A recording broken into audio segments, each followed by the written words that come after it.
Welcome to this week's edition of Whether or Not. We've got Mike Priante in the studio with your latest forecast, an interesting feature with Brian Mastro talking about aviation weather, and some very interesting nature in the news stories. So sit back, relax. Whether or Not starts right now.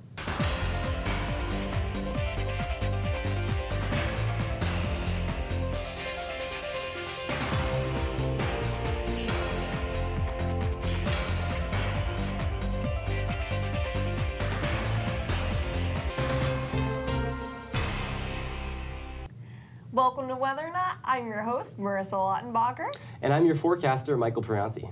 So, it's finally fall. I'm excited for some cooler temperatures.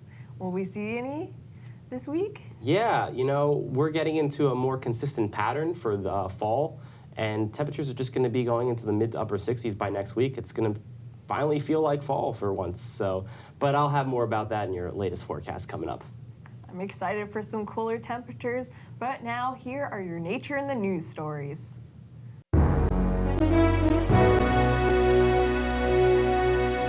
Whether you were at the Penn State versus Rutgers football game this past weekend or not, inclement weather made its approach to Center County in the early evening. Rainy football games are always exciting as they bring a new element to the playing field, but sometimes too much of a good thing can be bad.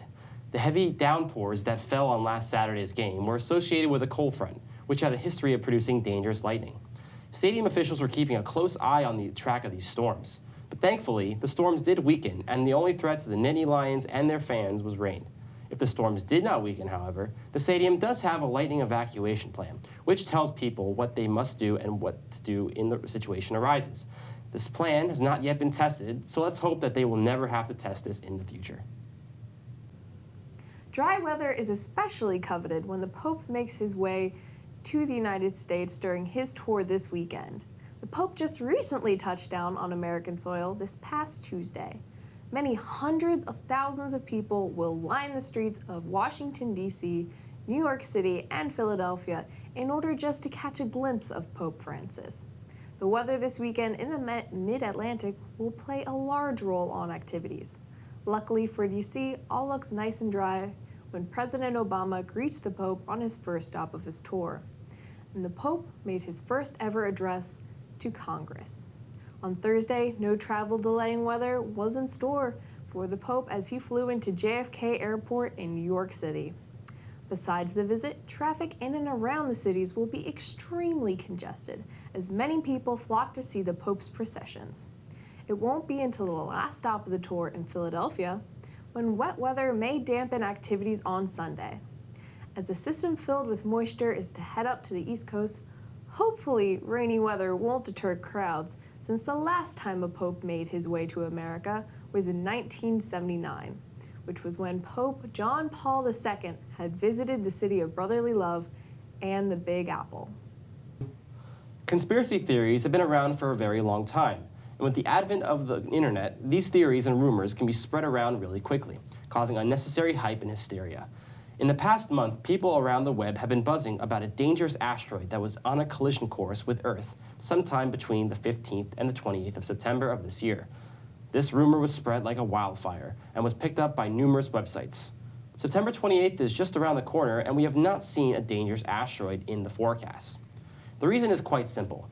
NASA has disproven many times any claims of an asteroid colliding with the Earth in the given timescale. The only asteroids that may be seen as a threat to some are passing the planet at a greater distance than the Earth to the Moon. Despite the hype debunking from NASA, people will still claim impending doom without any scientific evidence at all. This is why, when doing research while searching the web, it can help prevent the spread of unnecessary hype. A recent study was found that microbeads that are commonly found in toothpastes, soaps, scrubs, and face washes have been a large contributor to plastic pollution in oceans and lakes. Microbeads can easily go under the radar as people use their face washes every day, rinsing small plastic beads that are smaller than 5 millimeters down the drain. Wastewater treatment plants can't handle how small and durable these plastic particles are, as they were not originally built to handle this type of contamination. The raw sewage that gets disposed of containing these microbeads typically will run off into our streams and lakes. But closer to home, Lake Erie is also known to have this plastic pollutant. Submarine life will also commonly mistake these microbeads for food, and when the oceans and lakes are fished, sometimes the chemicals from the plastic can end up on our dinner plates. Many healthcare companies have pledged, though, to remove microbeads and other plastics from their products by 2018. Some products are switching to exfoliants that are biodegradable, such as walnut and cocoa bean shell. While the solution is simple to ban microbeads, the war on waste plastic is far from over. And now for your weather whiz quiz, and Michael Priante with your forecast.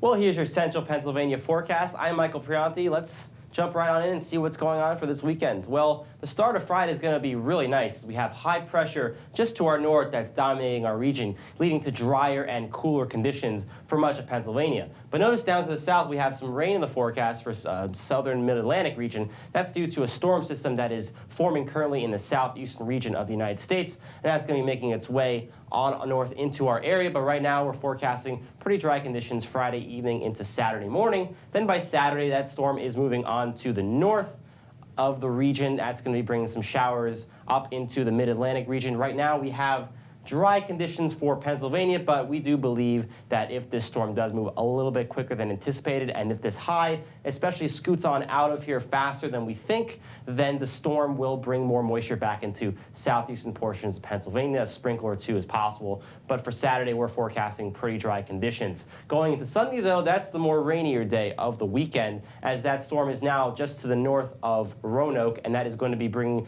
showers back into south central, and southeastern PA. Even in the State College, we might see a sprinkle or two in the area. I wouldn't doubt a sprinkle or two, even as far west as Pittsburgh, especially if the storm moves to the west, where we have it currently right now. But for southeastern PA, it looks to be a rainy start, especially into southern New Jersey. So here's a look at your forecast here, weekend wrap-up. Friday, 73 degrees, mostly sunny skies. That's where that high pressure is going to be in control, leading to some nice, cool weather, especially into Friday evening when, again, we're going to be clear, mostly clear again. 53 degrees is what we're forecasting. By Saturday morning, those clouds start to filter in, partly sunny, a high of 69. That temperature could flirt with 70 degrees. Saturday evening, though, that's when the clouds start to filter in as that storm is moving north.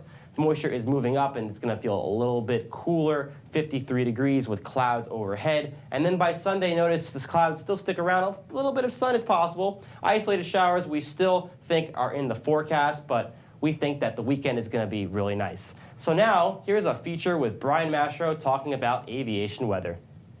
Over 8 million people fly every day on over 80,000 flights around the world, and every single one of them is affected by weather. These impacts can range from having beautiful, clear skies leading to a calm, relaxing flight to having a flight brought down by a ferocious storm. Rain, snow, ice, hail, wind, lightning, and microbursts all pose a significant threat to airplanes, causing delays, disruptions, and headaches. While these delays can be frustrating to passengers, they are far better than the alternative. Throughout aviation history, many aircraft have been lost due to severe weather events. The FAA says that weather is a primary factor in nearly 23% of all aviation incidents across the globe. The first air crash to be attributed to weather occurred on July 27, 1934, when a Swiss Air Curtiss T-32 Condor crashed near Tuttlingen, Germany after a wing separated in a thunderstorm, killing all 12 people on board. This crash was only the beginning of a long history between weather and aviation.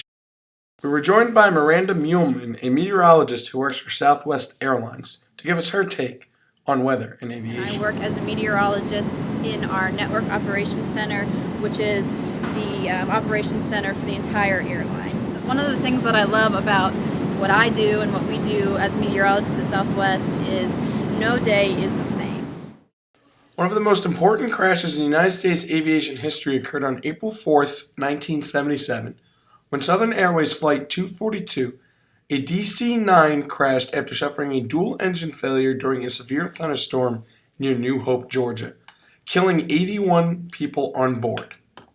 This crash was important because it made people realize they needed to improve weather forecasting and communications for aviation and established the creation of the National Aviation Weather Center in Kansas City, Missouri. But we work very closely with those who forecast for the National Weather Service. In order to dispatch a flight with Southwest, we have to get an aviation forecast. That is, the goal is to get us certified. It's an FAA certification called EWINS, Enhanced Weather Information System certification, that we will get that will allow us to write aviation forecasts for the airline. One of the most significant weather-related crashes occurred on August 2nd, 1985.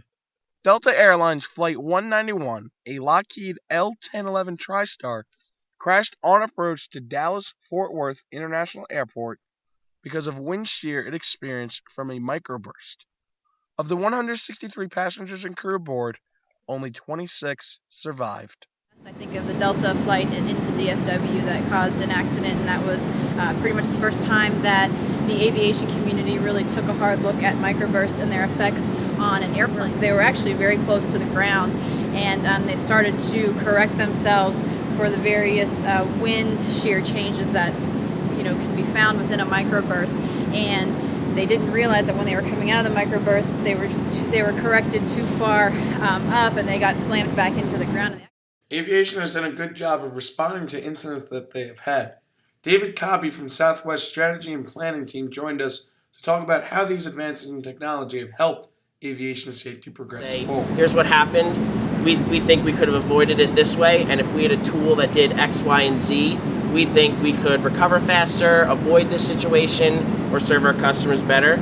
We're the people that will capture that and then go act on it and then get the different departments what they need. Definitely different instances in Chicago with ice storms can impact us and really be perfect business cases for us to go out and do this and gain alignment across the company to spend those dollars. Weather and aviation have an everlasting and turbulent relationship.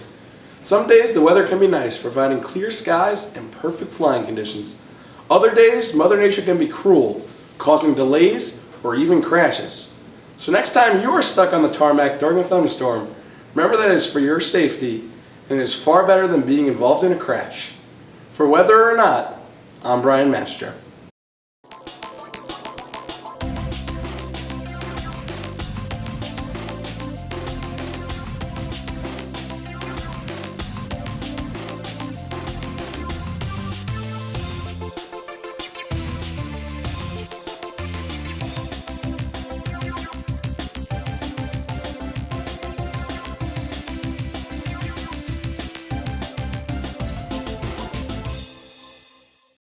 Thanks, Brian, for that excellent weather feature. But now here's your extended forecast. Earlier in the show, I talked about how we have a weather system that's moving into our area late Friday, early Saturday. That's going to be moving in, I should say, late Saturday into early Sunday, Friday is going to look really nice with mostly sunny skies. Temperature of 73 degrees is your high, but then by Saturday, that moisture from that storm that's forming off the coast is going to be leading to a few more clouds in the area, a bit cool with a temperature of around 69 degrees, but then Saturday afternoon, early Saturday evening, especially places in southeastern PA might see a sprinkler or two here from this system. If it moves to the west, it might be more or less. But then by Sunday, that's when we have more isolated showers for our area with more clouds and cooler with a temperature of 67.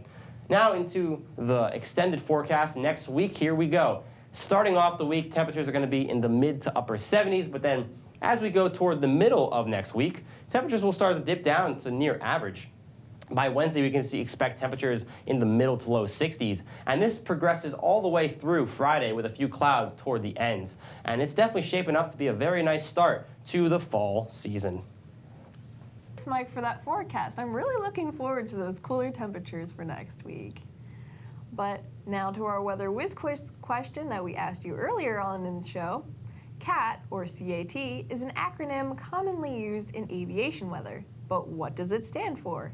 Is it A, Canadian Airplane Tactics, B, Clear Air Turbulence, C, Cape Air Transport, or D, Clean Air Takeoff? And if you guessed B, you're right. I really enjoyed that feature that Brian had on aviation weather. Yeah, we really enjoyed it, Brian. It was a great feature, and we hope to hear from more of you in the future. That's all we have for today. I'm Marissa Lautenbacher, who's your host. And I'm Michael Priante, as your forecaster. Have a great day.